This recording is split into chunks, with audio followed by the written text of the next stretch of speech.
Hello everybody, this is Dr. Aaron Seaton with the Chiropractic Place. Today's video we're going to be talking about how hydrogenated oils can affect your blood sugar. Now this is kind of a complex thing. I drew this diagram to hopefully as accurately as I can explain this to people, because when most people think about blood sugar, they're only thinking about consuming carbohydrates. And there are other things like hydrogenated oils that can have an effect on your blood sugar. So I wanted to explain to people, because when I learned this back in the day, I didn't know it, and I thought it was pretty exciting, so I wanted to talk to people about it. So the people, when they're making dietary changes, especially if you're struggling with like higher blood sugar or diabetes, this is good information to have so you can avoid these things in your diet. And hydrogenated oils, they're typically found in packaged foods. If you read the label, you'll see this is kind of a man-made oil that we've manufactured to make stuff more shelf stable so it can be on the shelf longer. The problem with that is that these fats don't break down so easily, and if they're in your diet all the time, they can really affect how you function. And here's how. Let me explain this to you. These fats, like I said, they don't break down very well. Okay, so your body has to do something with them. And if you're constantly eating hydrogenated fats and hydrogenated oils, like partially hydrogenated soybean oil, or you'll read it and you'll find that there's so many different variations of this. If you're eating those regularly, your body can get overwhelmed with them and has to put them somewhere.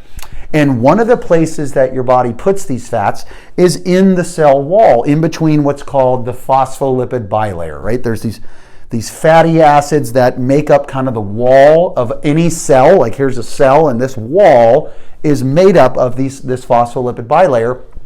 And in that layer, we have receptors that our body uses. And in this example, our cells have insulin receptors, right? Our body makes insulin, say when we've eaten some carbohydrates, and the insulin will dock to this insulin receptor.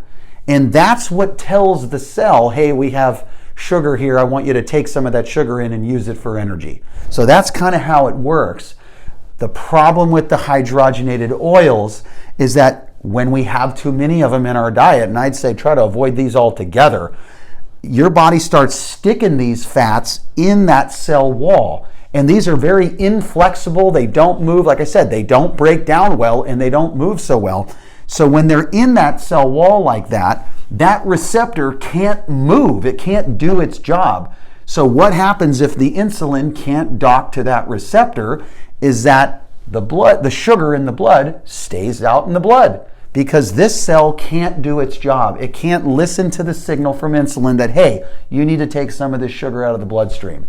So hopefully that's not too complex, but that's how hydrogenated fats can affect your blood sugar. So if you're trying to work on your blood sugar, yes, you got to cut a lot of that refined carbohydrates out of your diet. You need to stay away from a lot of processed stuff. But you also need to look for this in the foods that you're eating. If you're staying on more of a whole foods diet where it's just regular whole stuff, not a bunch of packaged stuff, you're going to avoid most, if not all of that.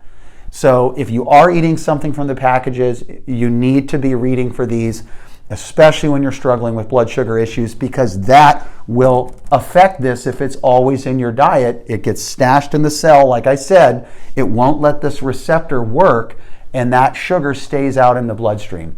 Hopefully that makes sense to you. I'm Dr. Aaron Seaton with the Chiropractic Place.